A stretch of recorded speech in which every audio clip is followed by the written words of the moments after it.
So your impressions, everybody knows your impressions. If they don't know them, your Jordan Peterson is a work of art. Your Trump is a work of art, and your Ben Shapiro is a work of art. Who are you working on any other impressions? Well, I do a little RFK, which I love. I love Bobby, by the way. And just because I do an impression of it doesn't mean that I'm making fun of him. What's funny about that impression is people get, I mean, first of all, that's impeccable, by the way. It kills on stage, okay?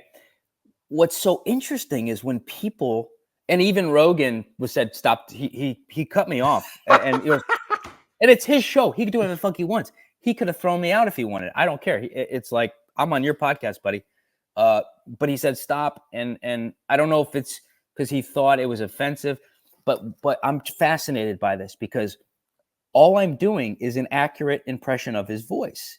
You can tell the sensitivity of people who then filter that and say, you're making fun of them. It actually reveals how uncomfortable they are with his voice. I love Bobby Kennedy. But also, like, what you're doing, I would imagine physiologically is pretty much the condition that he has in terms of replicating the funny thing is you make fun of Roseanne Barr's voice, a shrill, high nasal voice, and everyone's like, oh, okay, well, that's Roseanne. That's her voice. You make fun of RFK.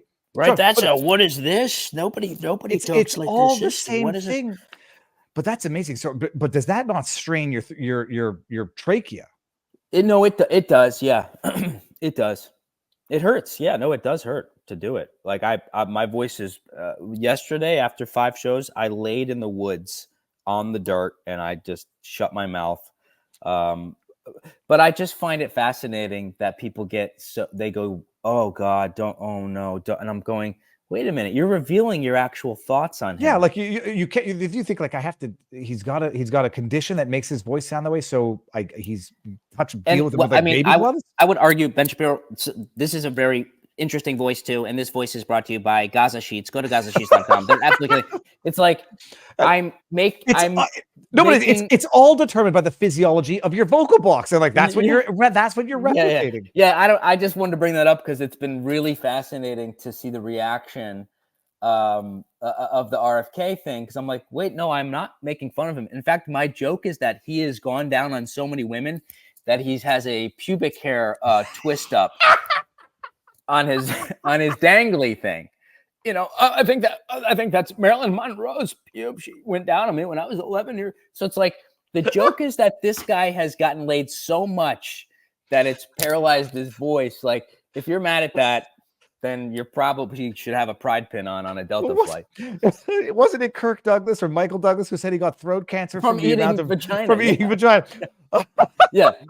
No, first of all, I love stand-up comedy, and I would feel embarrassed making that joke, but I will laugh until my stomach hurts at that joke. Yeah, and Bobby, I am very straight. I have the biggest man crush on Bobby Kennedy. The guy, the charisma coming off of that guy is like, it's almost sickening. Well, I said he looks like he's chiseled, like a Greek statue chiseled out of rock. Like he looks physically impressive. He's got a chiseled face, and he's a Kennedy. It's like he's a Kennedy. Well, I won't hold that. Okay, I can't make Kennedy legacy jokes, but no, I just his voice. I mean, it doesn't. I've never had an issue. I don't even hear that aspect of his voice. I'm curious as to what I've always wanted to ask him. Yeah, he's brilliant, but I just wanted to ask him, like, physically to speak. Like when someone has asthma and you can sort of hear that it's straining them to breathe. Is it a physical stress to speak, or is it just like a person without that condition talking? I'm sure it's tough because if I'm replicating it to an extent, obviously it's not exact with his medical condition, but you're getting less air, right? Your breath is a little shorter, and it's got to hurt a little bit. And more power to him that he's plugging through these speeches. I heard him talk about pesticides for an hour, and I was like, my jaw was on. I was like, this guy is so.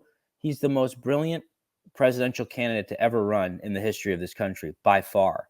And if Trump wins, well, little bonus there. You get RFK, batteries included with RFK, Tulsi Gabbard, Elon Musk. I mean, holy crap.